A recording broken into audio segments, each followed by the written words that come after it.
All right, everybody, welcome back to another episode of Flipping the Lid. I am really excited for our guest today. I can say that about a lot of different people, but this one has a little bit different impact. Anthony Trucks was one of the very first people I met when I decided to leave risk management, employee benefits consulting, and go full time into my coaching and speaking work. We got connected, we recorded a podcast, and then we ultimately started sharing some stages together. And there's just been a brotherhood and a connection from the very first phone call I had with him on my back porch, maybe 2.5 or 3 years ago. And so on this show, we'd like to flip the lid and really take a look inside the stories that have shaped some of the most significant and successful people who are having impact in this world. And this man is setting impact at a level that many, many people are striving to even reach. And he's just beginning. He's humble. He's got a story that truly has so much depth of power in it. And he's been unpacking and identifying trash from his past for years and taking it out. And as he's done that, he's able to really help himself and guide his clients really shift into the identities and make the shifts in their lives that they need to be able to perform. We're going to dig into some of the unique stories, but NFL professional football player, American Ninja Warrior, like you name it, this guy's been in so many different areas of high performance, and he teaches others how to do the same. He brings others into the world to share their messages. And what I have to say about this man is outside of anything that he does, who he is what's most special to me. He's got a heart of gold. And when he's in the presence of people, he is active and present in the moment because he knows that that's his opportunity to have impact. That's where his focus is. And he always delivers. Anthony Trucks, brother, welcome to the show, man. Hey, yo, excited to be here too, man. First podcast of the day. I get to hang out with my man B. What's up? Dude, I was having a fun time right before we hit record catching up because it's been a minute since we got together and chatted. So Been a while. You got me loose too. I'm in a good mood this month. Not that I'm in a bad mood ever usually, but I'm in a good mood, man. I'm happy to have a chat, talk, see we can land something on people's hearts today. So you guys who are here right now, lock in. We're gonna have some fun, people. we absolutely are. So, man, I want to literally jump right in, and I want to jump right in at the beginning. The beginning. Okay. You were someone who came up in foster care. Yeah. You were someone who was the only person who looked like you in your family. Mm-hmm. Brother Yeah. man, give me some dynamics on your early years and some of those foundational moments that shaped you. Yeah. Well, what I do realize is that I'm one unique human in a plethora of humans, billions, right? But we do have shared experiences, shared emotions. And so the emotions I experienced early on are the ones that are most important for me to make sure people lock onto. My experience is different than the emotion, right? So the emotion for me, I didn't feel like I mattered. I didn't feel like I fit in. I didn't feel like I had a place. I didn't feel like I was worthy, right? I wasn't good enough, genuinely feeling. And that was, for me, experientially brought in from my mom giving me away at 3 years old and my three siblings as well, going into foster care, being beaten, being starved, being tortured, landing in a family where I didn't really fit because I was the only black person in an all white, very poor family. Wasn't, the kid that, was nice in school, always in trouble, teachers always yelling at me, but very bright. I was an intelligent human, but I use it for all the wrong things. And so for me, the thing I want people to realize is at some point in time, you have all at some point felt like you didn't matter, felt like you were less than, felt like you didn't fit. I felt that in the very beginning. Doesn't mean I'm great. It just means that I got ahead of the curve of hardships, That's all it was.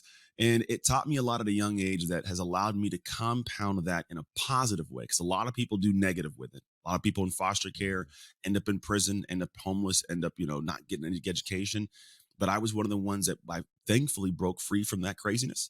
And it allowed me to utilize those experiences in a positive way to share. So the emotions that I have felt are ones that everyone has felt at some point in time. I just got a little bit of a jump start, but not in the greatest of ways. Mm. So you said something really interesting, and I want to understand a little bit better. You said my emotions are independent of my experience. They are. Well, because the experience is the thing that for some people, so say, for example, somebody cuts you off in traffic. Yeah. Our experience, if you're in the same car as me, your experience sitting right next to me could be this horrible human. How could they do this to me? You disrespect me. You cut me off right. But my experience might be, man, that person might have an emergency they're getting to because their wife's pregnant or their kid just felt like. So it's simply saying that the experience does not lead to the emotion of what the thing is. However, the emotion drives my actions that take place. And so when I look at how we are living our lives, we're emotional beings. If I'm happy, I'm in a good mood coming here, right? Yeah. If I was in a funky mood, I'd be like, Brian, man, yeah, I was 3 years old. This took place. Like, it's a Yeah. whole different thing, right? Yeah. Based on my emotion. And so for me, I just simply say, look, my experience was one thing. The emotion is different because also it's relative.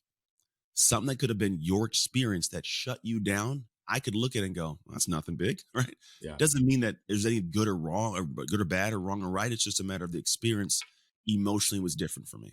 Yeah. I like how you talk about that, brother. And I want to ask one more question around that because I just think it's really beautiful the way that you are talking about the dynamic between experience and emotion, right? As you know, we work in the world of emotion to really help people understand what they are, align their narratives, because often our perspective is what shapes our narratives, which then either compounds the feeling that we have or the feeling we have creates the narratives. It can be one or the other.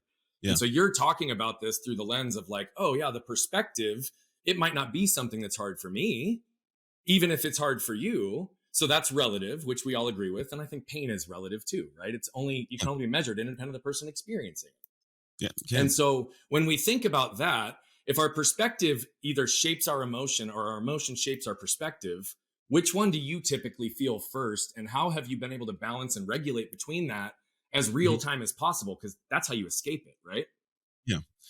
Well, I think it changes over time. For me, it was always an emotional thing. I felt this pain. I felt this issue of what was going on, and that dynamic of the pain I had was the thing that for me was the most important, most pertinent thing I was in front of. So I had this pain. I felt this pain. Oh my gosh, this sucks.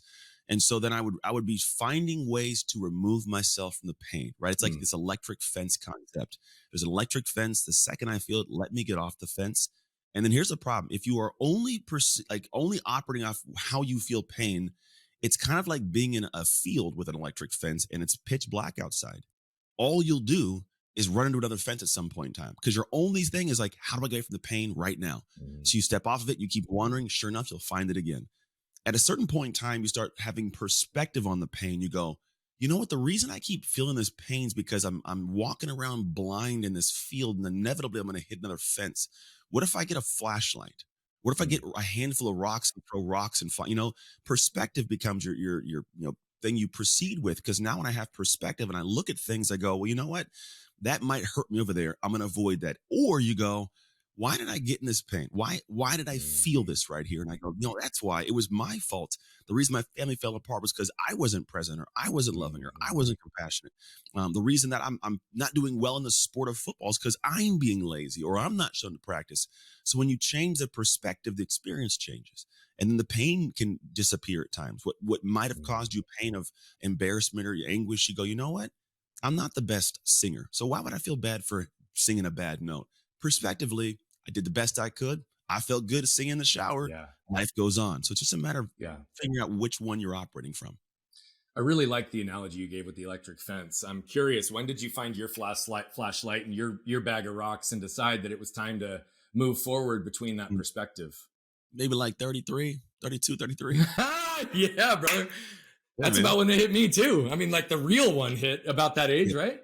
You have other ones. I mean, there's some that, the minuscule ones, but the ones that allow you to live a life, like Mm, when I say life collectively, I have kids, I have a wife, I have a business, and all those things, they seem to compete with each other, and they don't if you yeah, understand how to navigate the harmony yeah, of all of them. It took me a lot of years to understand that there was this kind of pain I was feeling, and I was like, well, I just got to work to pay the bills. You don't get it. yeah, And then like if I'm with you and not working, we don't have money to pay the bill. And like this is back and forth. Like I can't be at all the games and coach because I got work to do. Like you throw it out there and you keep experiencing the pain of the arguments and the conversations and the less yeah. than the guilt from not being present. And after a while, you go, oh well, it's probably mostly because I'm just not doing this properly. And so when you Mhm. step back and you wake up, you go, oh, like I just maybe need to not connect so much of my we'll call it addiction or obsession or passion to this thing, and maybe I'm passionate about the marriage, maybe get passionate about the Yeah. kid, maybe get passionate about other things. And that one doesn't diminish in passion, but when you add and make other things something of more passion to you, Mhm. all of it evens out as opposed to trying to find a way to make everything around you hold up the singular passion. Yeah. Bro, that's beautiful. I deeply identify with many of that, as you know, from my story, my past, and the way that you've navigated that. 33, 32, I love that. We're going to come back there in a minute. But you obviously grew up, you were adopted, you were with a family. At what point did you get connected to sports and identifying your athleticism and ability to move physically?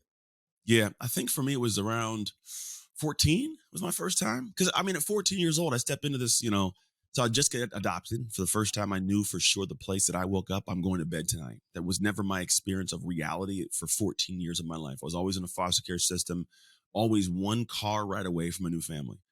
And so, one point I got adopted. I go, man, this is great. And I go, well, I want to go do something. And I think part of it was I wanted to feel a sense of self worth. Mm, And I don't know why. I think many adults don't get this perspective. But as a kid, I for some reason got it. And I go, I don't like who I am right now. I don't like this feeling of a sense of worthlessness or worthy, no worthiness. And so I was like, I want to go do something. So I wanted to play sports as an expression, but I also wanted to do it as something that I could pour into to build me up, to fill me up, right? yeah, man. So I went out there, and that was the first, foray. People cheered me on for running fast, and in school I got in trouble for doing it. People cheered me on for being loud and obnoxious, and I got in trouble at school. I got hit people, and I would get in trouble at school for that too, right? But I got to do it in football, and they cheered you on. So this whole release, it was catharsis, to be quite honest. Now, Yeah. there's a difference between you expressing and you being good at something, though. Yeah. I was expressing, like, I could sit here and sing all I want, but you may not want to buy my album, right? There's the expression of it all, but I was bad at football. And Mm, so I was also met with what we also feel a lot of the times is I'm doing this thing and I'm loving it, right? But then people aren't loving what I'm doing. And that becomes an interesting thing because now you butt up to the wall of where we all exist, which is in society. And a lack of acceptance causes a ton of pain as humans. mhm. So for me, I had this also pain of, man, I'm not good at this. And that started trumping my joy for expression. So at some point I go, as much as I love this, you know what? I don't think it's the time for me to do this. I'm gonna back out because I don't feel the joy of this. And so I'm just gonna step away. And I stepped away. And so what Mm, happened as I stepped away from doing everything, I got to this point of like realizing, man, I love this, but you know what? I'm going to find some other thing to do. And I gave myself a really good excuse to quit this thing I was really falling in love with. And I did for a couple years. And I finally woke up, a few years later and go, no, no, no. That's not the path for me. I love this thing. The excuse of why I'm not doing it is simply because I'm not good at it, not because I can't get good at it. And so I leaned back at a certain point. But my first foray with, we'll call it feeling the journey of expression of my physical nature in the world was football. And it was a very interesting relationship that taught me a lot over the years. that's You really well articulated what so many people who've suffered with self-worth, Mhm. shame, lack of connection, right? There's this pattern of seeking validation and connection through performance, through praise, Yeah, through feedback, right? And so yeah, many people in sports or business have that as a primary driver, and it makes sense why, right? We all seek sure. connection. We all want to be seen and understood. And to your point, like that's what we're after.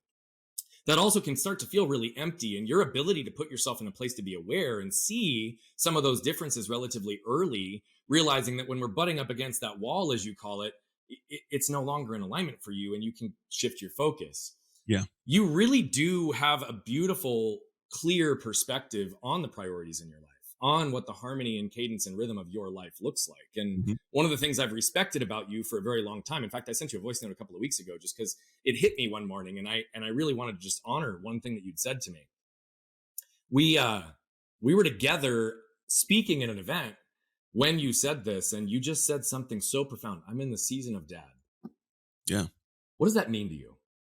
Well, we all have seasons. We all hear about the seasons. Fact.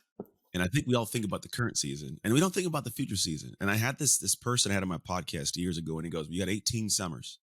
I go, Mm, "You talking about?" He goes, "You got 18 summers, your kids are gone." My oldest is in college right now. And I love him to death, dude, but it's funky, dude. He's not in my house anymore. Like he's off in college, living his life and yeah. living his own life, and it's cool. And I'll see him a lot over the years, but nothing like how he's been here every day, every morning, every night, every weekend. It's just different. And so you got, he has 18 summers, and so he goes, you got to make sure you're planning. And I had this thought of like holidays. I had a friend that was I watched her. Her name was Phoebe. Her name is Phoebe Morochek, and whenever she talks about her going home for her holidays, it lit me up one day talking to her. She's like, she looked forward to going home with her brothers and her parents. They had fun. Like it was this whole thing. And I go, man, I want my kids to come home for the holidays, to not Mm. even just come home, but to want to come home for the holidays. And I go, okay, great. If that's the season later on, and I'm going to have 18 summers, this season right now better be prepared to have that season later on come to pass the way I see it. And so I go, all right, how do I do that? Well, I want to make sure I'm having a relationship with my kids. So what that means is anything that I can do to be home, I'm home. Anything I can do to be present like a suburban dad, I'm here. I trained my wife's team as her strength coach for college, which is a whole other conversation. My son and daughter, they're twins, they're 13 years old, and I'm with them Monday, Wednesday, and Friday. I train them and five of their friends in the garage. When 3 o'clock hits, I pick my kids up. I'm dad all the rest of the day. But before that, I do this here. This is my pouring out to the world. But if I have any situation that has a work versus family versus dad, it is the season of dad that takes priority. And so I commit to that season with my actions. Whereas in the past, I'd go, yeah, I love my family, but then I'm gone all day long. Or any trip I can take, I'm gone. Anywhere I can be, I'm gone. And I'm never really with my family. Yeah. So action wise, you can't look at that life and go, yeah, he cares about his family more than his work. No, literally looking at paper and where my life was physically placing me, you could tell this dude cares about work more than family. So I switched it. And when I did switch it, interestingly, I have more fulfillment in life, which means that when I'm with my family, I'm present Yep. and then I'm filled up when I'm with my Yep. family. And when I come to work, I'm more effective and efficient with my work. So I get more done. I make more revenue. I make more impact, Yep. which fuels me up to have free time to spend more with the family. It's an amazing positive cycle. But I had to break the cycle of feeling addicted to work and pacifying the family. Yeah. It's I'd so deeply resonate with that as well. And I've said for a long time that the only thing binary in my world is my wife and kids. Mhm. But it was as little as just about 24 months ago that I was sitting across the patio from my wife and thought there's a chance I might not be married for another month. Yeah.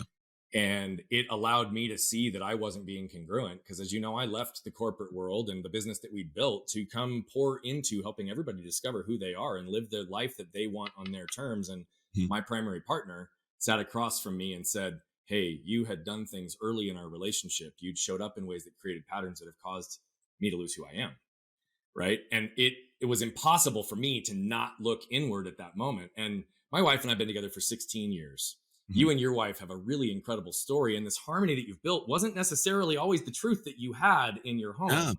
And mm-mm. you guys have been through some shit, brother, and you guys truly inspire me because of the example you set for grace, forgiveness, love, compassion, communication, and really working through stuff that honestly separates so many people forever and creates ripples effect of damage in families. Do you mind Yeah. giving us a little bit of perspective on those dynamics? And then, man, I want to shift into some of the professional stuff and the things that you're Yeah. doing because you always do stuff at a big level, and I want the world to know how you're helping them. What I'm doing in the world. Yeah, man. The marriage was it was young. We were what, 20, should might have been 22, 3, something like that in that window. Now we're 24. We're 24 years old. I remember that. We got married in Hawaii right before the NFL, went to the NFL. Oddly enough, when I was away with the NFL stuff, the marriage was good. It wasn't until I got home that all kind of hell broke loose. There was a kind of a connection of issues, like of multiple different. One for me was I had this thing where I lost the game of football when I came home from the NFL and had to find a way to build myself back up. So I figured I'm going to build this in a gym business. My degrees in kinesiology. Who doesn't want to train with a former NFL athlete from his hometown? Da-da-da. Who looks No, like Adonis? yeah, nobody that way. I've shared a room with this guy before when he was doing 75 hard. Dude's like, he looks like a professional athlete. I just want everybody to tell you that. Well, I was a professional athlete, dog. Shoot. I know, I'm saying it's impressive, bro. I'm old now. My back hurts, so I stand up. It's work.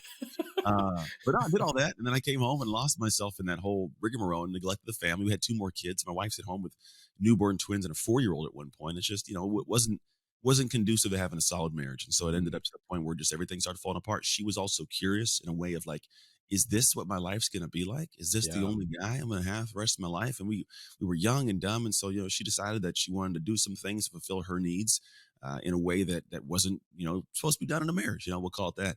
And stepped out, and so it broke me, and it broke the marriage, and it all fell apart. And so I was like at one point like suicidal, and yeah, for 3 years we were divorced, and massive hate.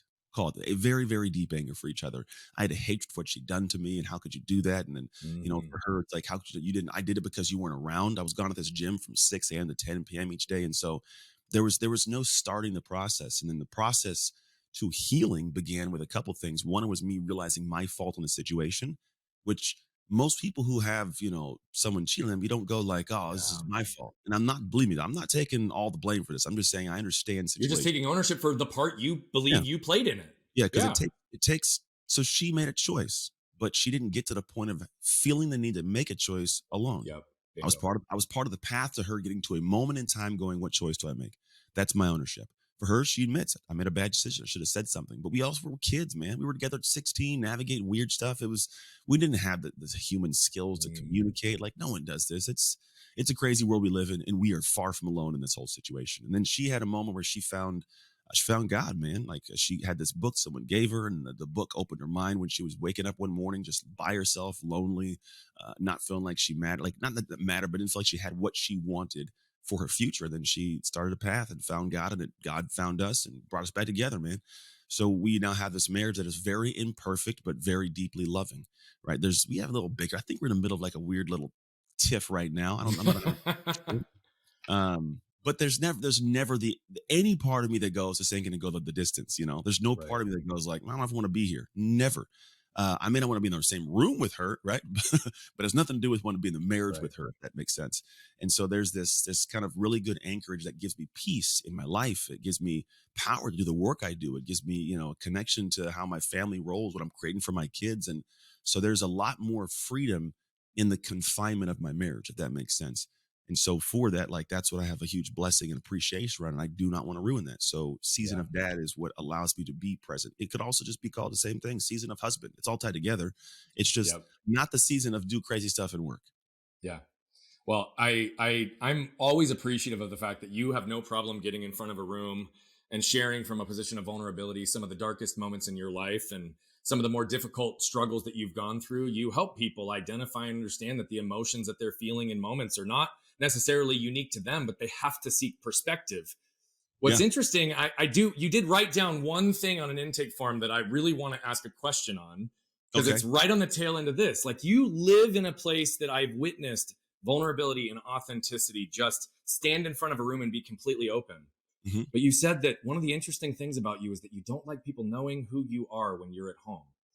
What does that mean to you? And what's that dynamic and difference between being able to share so openly and not necessarily wanting people to know who you are at home?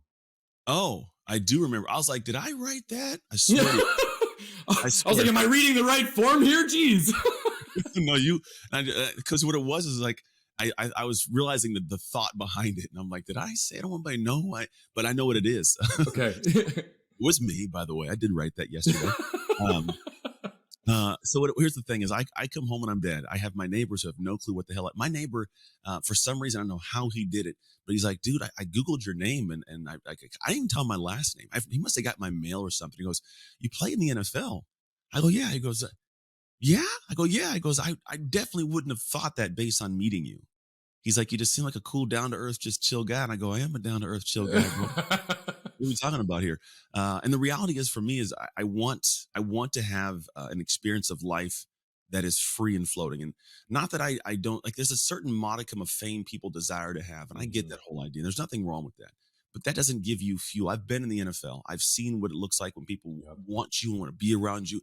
And then when you fall from grace because you're not playing anymore. So I go, that's not a journey I even care about as much anymore. And I like the idea that I can go out to a room, walk into a room of Yeah. 5,000 people and be the guy. People want to get my autograph. People want to talk to me. I love you. Sign my book. Da da da da. Right.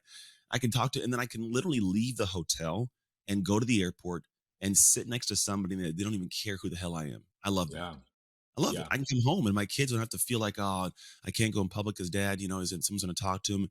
Interestingly enough, where I live, I've been in business here from a brick and mortar business of doing this, where people in public 9 times out of 10, I see someone I know.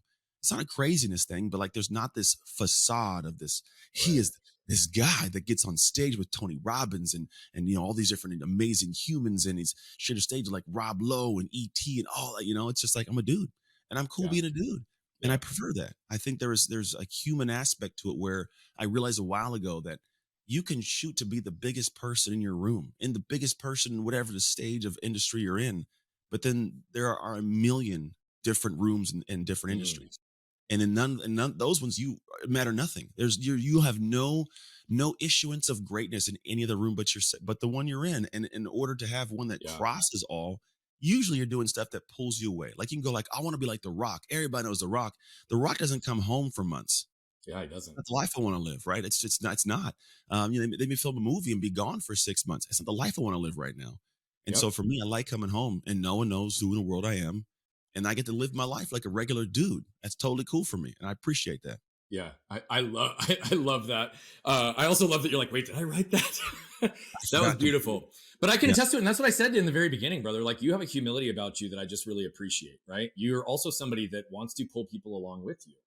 I will Yeah. tell you, and I have to say it here on our show so that everybody knows, bro. You've shown up for me more than one time. You've shared willingly contacts, resources, things that you've done to improve your ability to improve your business with copywriting and understanding how to actually navigate a process to guide people into your world effectively, right? You've been very generous in so many things. And one of the things that I've really respected about you is not just the humility and your willingness to share, particularly where you implement, especially with the people that I know you run with in many cases, right? You are just so gracious with it.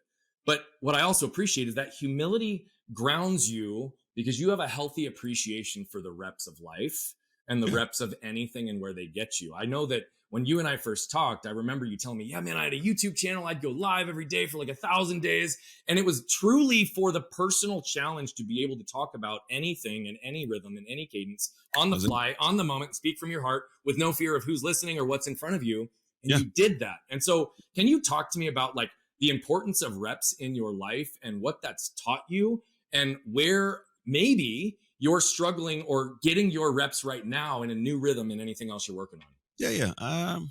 Yeah. There's just, I think life is the now, and it's hard because I read things, I see things and people say stuff and I go, oh, I get that. And I move on with life. And it's like 6 years later, I go, oh no, wow, I really get that. I really understand like the depth. I connected. I stopped and paused and let that things, so to the sponge absorb it, so to speak. Mm, And so I started for some reason the last few like months looking at life and realizing there's a great memories I have. I have phenomenal memories and I have a lot of plans, right? But really, like the only thing I'm presently with is the present. 100%. mm, I'm just here right now. I'm here right now, right? Like, is where I'm at. And so when I realized that, I go, all these things we're trying to do to create this excitement for a future point. It's like that's not really life. Life, literally, for me, sometimes I'm just sitting here on my couch watching a show, my wife and my kids. Like that is actually life. yep. And so that kind of perspective has given me this idea of like, well, I should better find a way to enjoy this, enjoy the reps of just doing things. Mm, And so I enjoy the time with my kids. I enjoy the time with my wife. I'm not doing it just to get to the next moment in time. I'm yep. literally just here right now. And so with that kind of mentality, it's like you have an appreciation for what you choose to subject yourself to. Yeah. And so whether it's the time spent there, but also I do know that I can enjoy this as it prepares me for that. And I can also appreciate this that prepares me for that. By appreciation, I mean I might not like it, but I know it's going to help me there. So if I have Mhm. an appreciation for it, not dislike it and hate it, I got to do this right now, right? Yep. I have appreciation for this. Again, it's an enjoyment of the present moment. That then when I get to the next moments, because I know I'll be present in those ones too. I don't want to show up to those broke or in frustration or angry Yeah. either, right? So I do know what I do now affects that. So that kind of cycle of all that merged into one we'll call a big lump of thought process or presence of mind like that allows me to kind of operate a certain way. And so as I think through that in present time, I'm going, all right, how do I appreciate the now and prepare for the later? And that's all together the same dance. And so like the things I'm working on, like I have a few things I'm working on. And as I work on them, again, I'm appreciating the now. Like the last couple of days I told you, like they've been heavy. I don't know why, but Hmm. last few days I've had a whole bunch of weird little things kind of unlatch in the business. And I don't like loose. I don't like things that are I know you don't. like, kind of, and so as they unlatched, I was like, every little one became this thing I'm holding it. And I can hold a lot, but I don't like to hold it forever, and eventually my hands Mm. get tired. And when I get tired, I don't get like freak out. I get quietly crazy. Like my internals, like Oh I get yeah. calm and I get quiet and I settle myself because it doesn't, I don't have that energy to even go out. And so in that process, I've found like, all right, I gotta handle this. I can't not handle this because then it's gonna Mhm. mess up the future. It's an appreciation. I go, well, it's a good problem to have. It's a good situation to be, but I can't let that affect how I coach my kids when I'm doing their lifts in the evening. I can't have it affect how I Mhm. hop on the podcast and talk to you. So I don't push it away. I go, how do I hold it all? Yep. Because here's the thing I also think about: if we pull back from this whole moment and sidebar, a lot of people want a lot of success. They don't realize a lot of success has a lot of responsibility, Hmm. ones that you can't perceive. And if you ever want to get to that level, you can't hold what that has if you can't hold what this is. Yep. So for me, I've learned, and I am learning always, to hold what I have here because I've told myself, Anthony, I want more. I want to do more. I want to impact more. But Mhm. I tell myself, dude, if you can't handle this, you better stop thinking about handling more. If you can't Right. hold this, yeah. So the idea is like, okay, breathe, hold. And the more I do that, this is what happens is we press forward. Because most of the time when I get to the point of it's too much, we stop. I hold still until something drops off. And then I may think about moving again, but I'm apprehensive. I go, breathe, keep trudging. And the more you Yep. do that, the more you navigate the problem. So you do solve these, the more new stuff keeps coming in and you Yep. start going, oh, I normalize to this. So what I'm holding becomes this thing where I'm like, yeah, a month ago, Anthony was freaking out. Today, Anthony, it's lightweight. Lightweight, baby, right? Ronnie Coleman. So the idea is like, how do I proceed through a life like that?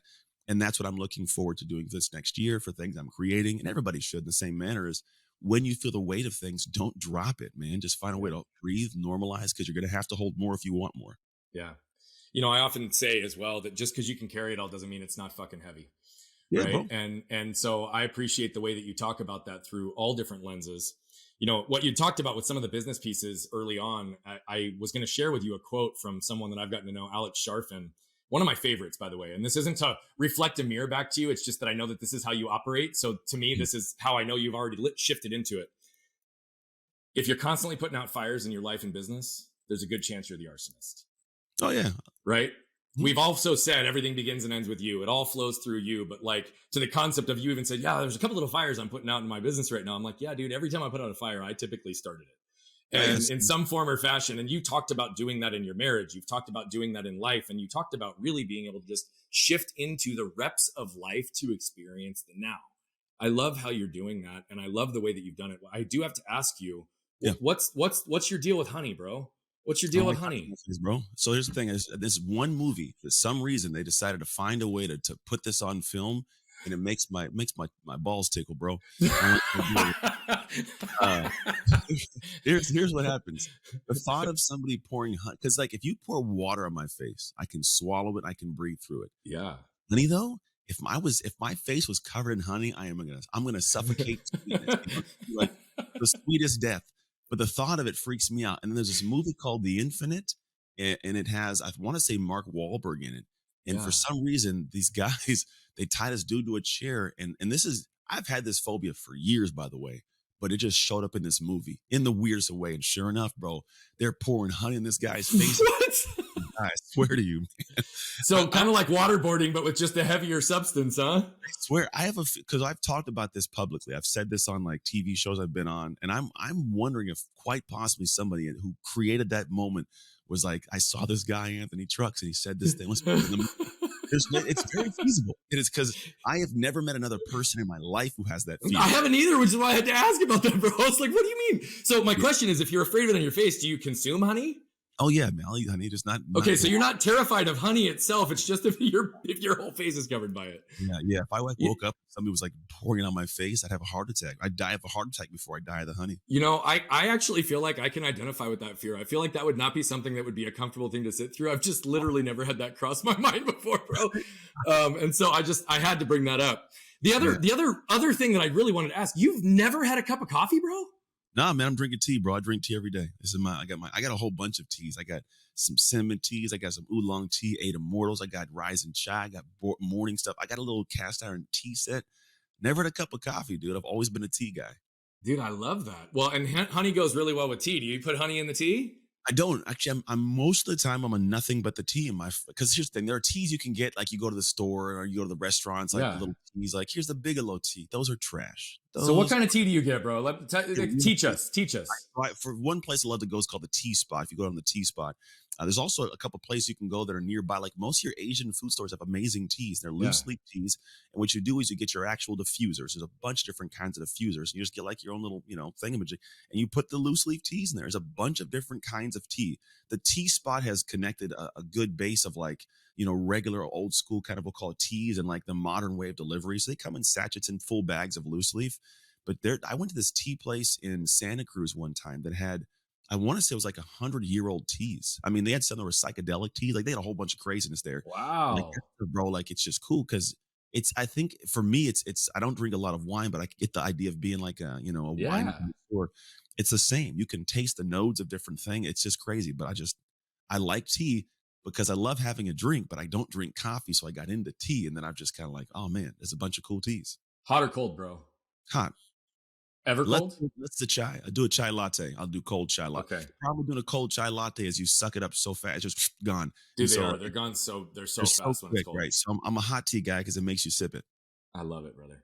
So I didn't realize you were so deep on tea. So I think the next time we're together, I think we probably need to go find a tea spot or I something, and got you you, can dog. walk me through the process, brother. Because I Totally. love tea, but I admittedly, I'm like a Trader Joe's kind of tea guy. I'm gonna go get what Yeah, I can get there and grab whatever exists. But that's I a mean, whole ritual. you're like the Sum Young Lei of or however you say that of teas, bro. You're like, I'm not that crazy, but there are some guys, and I've done some cool, like you do these little you like little rituals with it. Like you go to the place where they have this little Buddha on the table, and like you put it, you diffuse it. It's a little cup of tea, by the way, and like you pour the first batch over the Buddha, and every time you do, you pour over the Buddha, and it goes in a little oh, tray, and beautiful. it's a whole it's and it's like It's most the of these. experience. Yeah, they are, and a lot of them are digital detox. Leave your phone at the door. There's no phones in here. Beautiful. You come in, you just reserve a table, you choose some teas, you sit there with people and talk and make it's just pretty cool, man. It's a relaxing kind of spot. Dude, I love it. So, you, my friend, are very humble. You talk about all of this success, the standing in the spotlights, the number of people that you talk in front of. Like, bro, and I don't mean that in any way other than to completely honor who you are. Like, it's amazing what you do. You and everybody I can verify. He speaks to companies like T-Mobile. He's running with Brendan Burchard, Mel Robbins, Lewis Howes, all these folks. He's been on stage with Tony Robbins. Anthony Trucks is hands down one of the top speakers in the world. I've shared a stage with him. It's been an honor to, because watching him work is just beautiful. And, one of the shortest ways to get where you want is to find somebody who's been there before you and learn from them. What have they done? What have they learned? How have they shortened the curve? And, you're doing two really important things, both today and into the future, but you've been helping people successfully shift in their lives and move into the identity. And you're helping a lot of speakers better understand how to reach more people with their message and get it out there. So can you talk a little bit about how you help people shift their identities into the right places and then own it in a place that they can deliver it from stage? Yeah, there's two sides of that coin. So I'll start with one side. The stage thing, this will make sense why I do it this way. The stage thing is something where I've found that if you have something to share, right, no matter what it is, it's always better to do it in front of as many eyes as possible, right? If I'm doing one to one, I can only reach so many people. One to Yep. many, obviously it's helpful, and that's a skill set, right? There's a skill set you must develop, and I found the best way to develop the skill set is to be in the motion of doing it. Whereas Mm-hmm. most people go, I want to get great as a speaker, and then I'll do more speaking. Like that's not how it works, man. You have to shoot some bows and Reps of arrows. life, right? Yeah, you have to do it.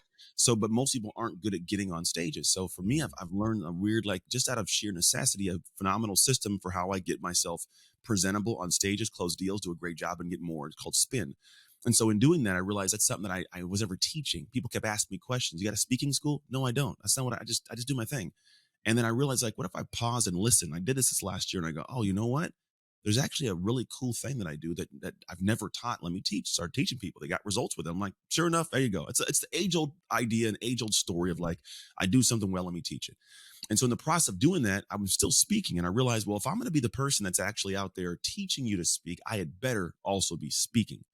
And so I've never slowed the process, but I realized that there is something to the identity, the shifting work, right? Because identity is this thing that runs all of us. We don't have to go dissertation on it right now, but it's who you are when you aren't thinking about who you are. Mm. But you're always in motion. So if you aren't thinking about the motion you're in, you're not realizing that that's the thing affecting your outcomes. So if you want more, you have to become more. It's that we all know this, but it's not the intimate piece to it.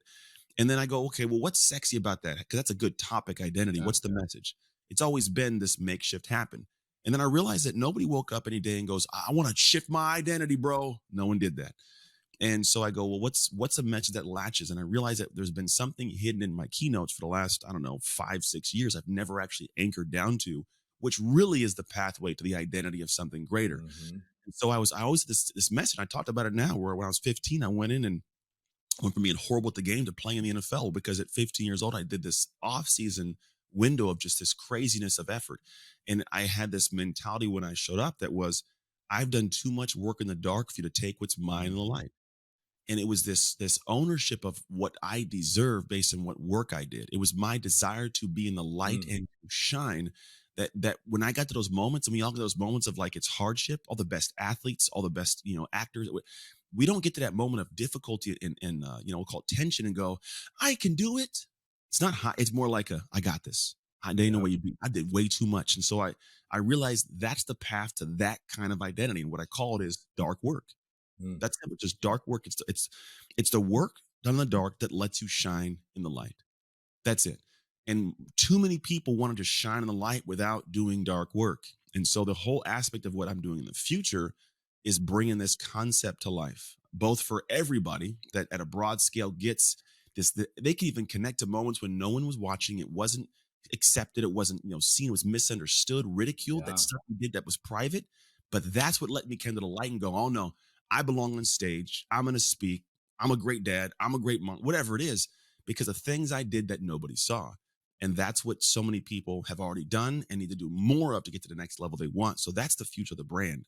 And so we're kind of anchoring down to that. It's making sure I don't break it, making Mm. sure I'm clear with the message because it has the longevity. I was just this last weekend in a whole retreat with the people you talked about, the Mills, the Deans, the Brendans, the Lewis, the Tran, everybody was there. And it was the big, great conversation. I remember Ed Milet threw something in, like, and it was just this great idea of all these people saying, this is something that has the ability to be like a $500 million company. Because it's kind of like the blue ocean concept or like the strengths finder or the entrepreneur operating system. It is so simple, but also so powerful. Hmm. And all I can do is just kind of share it in a way that makes sense, but refine it, clean it up, and put it out there. Because when I do, it's the first time I feel like God has given me something really big to steward in a really Mm. good way. So as I look at the future of this, it's not breaking it, but it's still at the same core of it. It's still identity because that identity you have in the light, it's from what you built in the dark. How could you break it? How I could break it by just throwing it out there willy nilly and not clarifying what I mean by it, and then letting the world make sense of it on their own. And then you have millions of people making their own kind of language to it, which it's going to happen anyways. But if they go back to the hub of it, there needs to be this collective thing because I think all messages grow when they're clear. When I can Yep. go to you and I don't even know Anthony, and I know what this message is, and I feel confident and cool, and I want to share it with somebody else. I want to pass the torch. Yep. I can break it if the torch isn't clear, if it's Yep. not understandable. So if somebody can't go, hey, I heard dark, what does that dark work thing mean? If they can't rattle it off quick, boom, I have ruined it. So for me, it's setting that out, making it clear as I progress forward with it. I love that. One of the biggest shifts that we made was because we really started working with an outside lens that was giving us perspective on what the fuck does no limits mean? Right? It was kind of Mhm. the same thing that you're saying. It's like they were saying the problem, the solution, and the path needs to be consumable relatively quickly. And that's where we took our really hard shift on to take out your trash and helping people identify and understand the clear message. Yeah. You're a master of your words, you're a master of messaging. And that's not by accident either. That's been through deep, Time. intensive, dark work where Yeah. you've been learning the game to be able to actually live in it, exist in it, and teach it. Hmm. One of my favorite quotes is people are celebrated in public for what they've practiced in private for years. And that's truly what the dark work is. Yeah. What I also want to point out, and I want to ask a question because I don't want to put my own language to this. This is your concept. So I want to honor this. But Yeah. when I hear dark work, what's really beautiful about it for me is it's not just the dark work that helps you shine in the light when it happens, right? I think the dark work is also you have to go to places of darkness. Oh, You yeah. have to be able to dig. You have to go to those dark places that you don't want to revisit to Oh, understand yourself better, to separate your emotions and your experience, to seek the perspectives, to be able to shift yeah. into who you're becoming, to live in those moments and have the reps of life. Like all Yeah. of what you've talked about All today, of it. brother, is all wrapped up in the dark work, right? 100%. It's all And that. and the depth of that is absolutely significant. I would tell you, I'm really excited to see you shift in this way, Mhm. right? To be perfectly honest, because that's one of the things that I have always felt with you is that there's another level. Mm. There's another level, and I feel like it's going to be coming out over this next period of time for the world to see. And not only is the level of impact and power that you currently possess going to continue to rise, but bro, I think it's going to be exponential. I think it will you be too, man. you Have a good one. truly have the depth and the understanding of the dark work, and you're one of the best places and best people to be sharing that message. And Thank brother you. man, I couldn't be more proud to call you friend. I appreciate it. And it helps that I'm dark. Shoot, we got it all covered, bro. Well, I mean that's right, and that's what I love about you and I being on stage together. You're dark, I'm light. We'll just play off each other, bro. Boom, bro, it works. Yeah, yeah, no, I agree though. It's one of those things. The fun part about it is I get to steward something that I get to see in real time. People get, that's the because the thing is, someone may never ever join a program, do a coaching thing, see me speak, but they could rock a t-shirt and get it. You could buy a sticker and get it. My kid, he's in college and he gets it. And there's, kids that are younger that get it because that's the human. I feel like I finally found something that humans can connect to in a world where everyone has to be this identity. It's on one or the other, and then I'm against each other. It's like, no, for all of us, that's a connection point. So I like the beauty of its ability to connect humanity. Dude, well, I mean, you and I have always had alignment. We talk about a lot of the same stuff in completely different language in different ways through our own unique Yeah, perspectives to serve people who are going to receive our messages differently. yeah. I'm in deep alignment with you, brother. I'm a fan of yours. I'm a supporter of yours. What I'm Thank curious about is if you had a closing message, a closing thought, what would you want to leave everybody with today?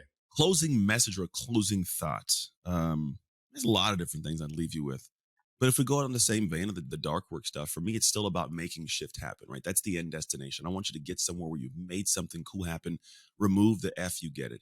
But the path to getting there is not going to be you doing something with applause, you doing something with praise, you doing something people understand, you doing something without finding out the core of your humanity that you haven't wanted to face.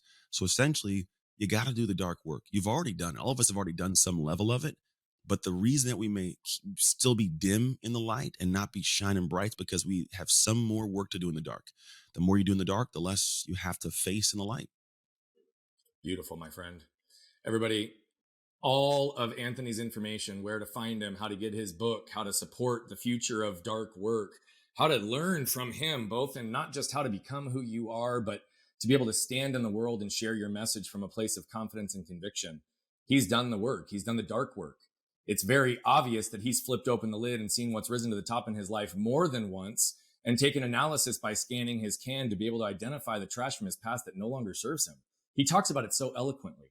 The separation of emotion and experience, the understanding of self through perspective, and really being able to connect at a deep level, not just with himself, but most importantly, his family, and using that level of connection in such an intimate capacity to drive massive connection in an exponential way throughout the world.